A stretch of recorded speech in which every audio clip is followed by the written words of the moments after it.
nagkaroon kami ng pagkakataon na makausap si COMELEC Chair George Garcia last week. At ang buod po ng aming talakayan, ang sinasabi po niya, kasi nga ang pinagtatalunan po dito yung dalawang desisyon po ng Korte Suprema, no? Yung 1997 Santiago versus COMELEC and the later 2006 decision sa Lambino versus COMELEC na ang sinasabi nga po dito, and I quote yung nga, na sabi po dun sa kaso, ang pinagbabawalan na po ng Korte Suprema ang COMELEC na mag-entertain ng kahit na anong People's Initiative, hindi po ba? Tama po yun. Kaya kung meron mang contrary opinion ang sino man sa COMELEC, ipaka-explika nila anong naging basis nun. Kasi ang basis natin or kaming mga nagsasabi na hindi pwedeng gamitin yung existing na batas ng COMELEC to justify yung kilos nila sa People's Initiative. Ang sabi ng Supreme Court dun sa Santiago case, the law is insufficient to support a People's Initiative.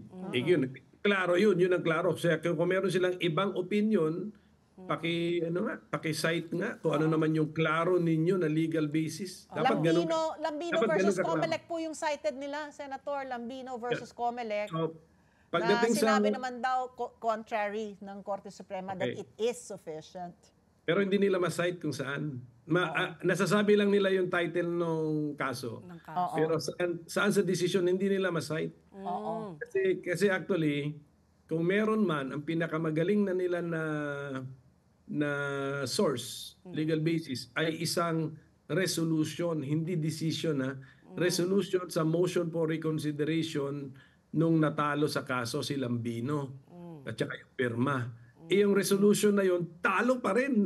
Talo pa rin sila Lambino and pirma. So, hindi nila pwedeng gamitin yung resolution na tumalo doon sa mga petitioner na as the basis na overturn yung defensor case. Kasi doon sa Lambino case, yung second case, meron ng main decision doon. Natitalo nga sila Lambino doon at saka yung pirma kasi hindi inalaw. Wala namang sinabi sa desisyon na binabago namin yung ruling namin sa defensor case. Wala doon sa main decision ng Lambino case. Ngayon, nag-file ng motion for reconsideration sila Lambino at saka pirma. Sa paglalabas na resolution ng Supreme Court, talo pa rin sila. Pero merong doon isang paragraph na sinamarize yung mga opinion ng 10 justices at sinabi na ang opinion daw nila ay supisyente yung batas. Pero ito po ay wala sa desisyon, nasa isang resolution. Ang desisyon kasi, mga kababayan, pirmado ng mga justices. Ang resolution, pirmado ng clerk of court. Hindi desisyon, yung secretary, bali nung Korte Suprema. So, hindi yan makakaapekto sa mga judicial precedents. So, wala po yun. At saka, kasi kung sa main decision nga nung Lambino case ay hindi na nga kinailangan banggitin kung sufficiente ba yung batas o hindi kasi binasura na yung petition. Talo nga yung petitioner. Pagdating sa MR, sa motion for reconsideration, kung meron mang salitang ganun, ang tawag dyan ay obiter dictum. Ano yung set in passing. Sobrang pananalita na surplus na hindi naman kailangan para matapos ang kontrobersiya. Tapusin ko lang, Pat Pitos. Senator, and having said that, sabi naman po ni COMELEC Chair, he welcomes daw po na madala po ulit sa Supreme Court para once and for all yung issue na whether or not RA 6735 is sufficient to support itong People's Initiative to amend the Constitution, once and for all, madesisyon na ng ating kataas-taasang hukuman. Pero absent that, habang hindi pa po nangyayari yun, magpapatuloy daw po ang COMELEC sa pagtanggap ng signature pages. Well, dyan siya mali. Kasi dapat ang ahensya nga ng gobyerno, dapat meron din silang sariling interpretation nga ng law. Una sa lahat nga, kaya ito pinapaliwanag na natin, mga abogado din naman yung kausap natin. Sundin lang nila yung ating logic o ang ating reasoning. Ang ating basis, yung Republic Act 6735, sinabi ng Supreme Court, hindi ito pwedeng gamitin na maging legal basis for People's Initiative kasi hindi maganda ang pagkasulat, hindi klaro. Okay. Okay. Ngayon, sasabihin ko nag-a-appeal ako sa mga abogado sa COMELEC na halos lahat ng commissioners dyan, even the chairman, abogado, isa lang commissioner hindi abogado, may legal department pa yan. Sundin niyo yung logic natin na hindi pwede na yung resolution sa MR ay mag-overturn dun sa ruling sa Defensor Santiago case. Hindi pwede.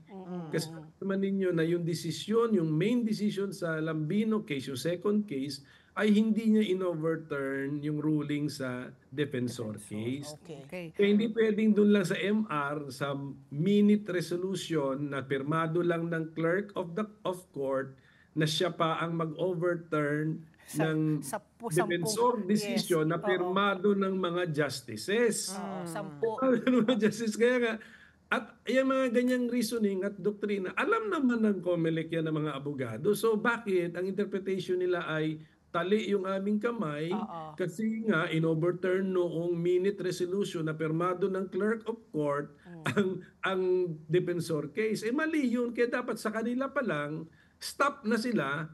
Ngayon yung proponent ng People's Initiative, sila ngayon ang magreklamo. Correct.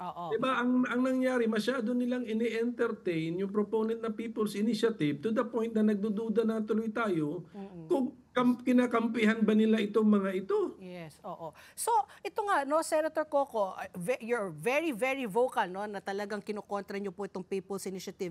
In fact, you've already said you see justiciable controversy. So, kayo ba, in your capacity, tapos alam po namin na meron po kayong plano talaga this weekend, lahat ng mga senador po magpupulong-pulong para po yung plan of action ninyo, kung ano pong gagawin po ninyo para po talagang labanan po ito.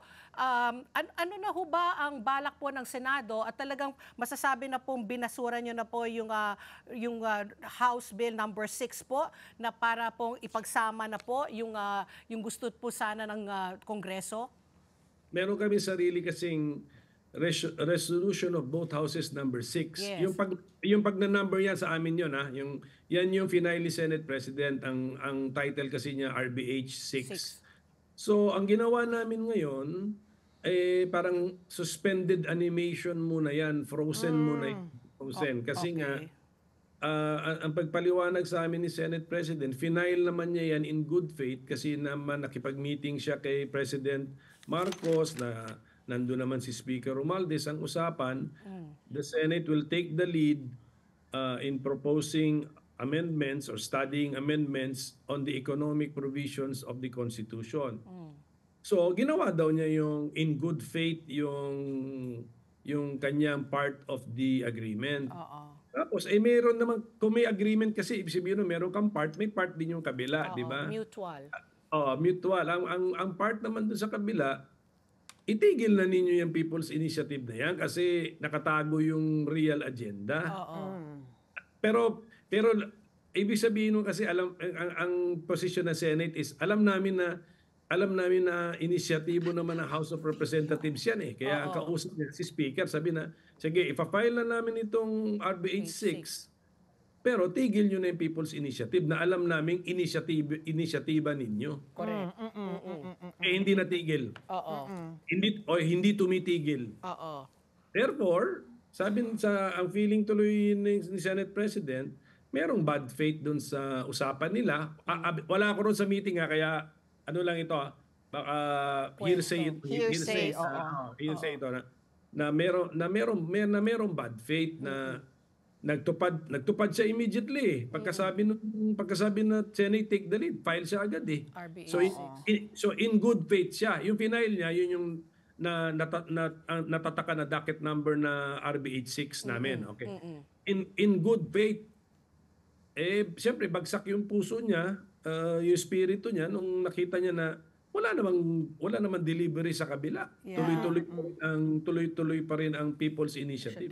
Yes po. And hindi ko alam kung napanood niyo yung viral video na di umano kuha sa Barangay Old Capitol site, no, dito po sa Quezon City, 4th District po yan. Yung nagpapaliwanag po doon sa pinapaliwanag niya, ito ay pag-amyenda sa konstitusyon. Pero ang sinasabi niya, pag pumirma kayo dito, anong ibig sabihin nitong pipirmahan ninyo? Pag pumirma kayo dito, magiging batas yung ating AICS, yung kanilang ayuda, no? Yung assistance to individuals in crisis situation. So maliwanag po na iba po yung sinasabi niya dun sa nakalagay dun sa papel na amyenda doon sa Article 17 Section 1, kung saan pag nagkaroon ng amyenda sa ating konstitusyon at yung ating pong kongreso, ibig sabihin po yung mga kongresista at senador, they convene, no? Constituent Assembly, boboto po sila ng sama-sama na ang net effect po noon, mawawalan ng tinig. Malulusaw ang tinig po ng mga senador dahil 24 lamang sila against 316 congressmen. So Correct. kung nakita nyo po, may element ng panlilinlang dun sa pangangalap po ng pirma kung ganun po, no? Number one, napakalayo nung paliwanag sa subject matter, di ba? So yung pagpaliwanag, AICS ang paliwanag, kasi maganda sa tenga ngayon, pero ang amyenda, hindi naman tungkol sa AICS, pagbibigay ng total na kapangyarihan sa House of Representatives. Yun yung effect ng amyenda eh. And then number two, kung material na bagay kasi pinag-uusapan, pirma tayo rito kasi may makukuha tayo or may bibigay kami sa inyo, ano na po yun?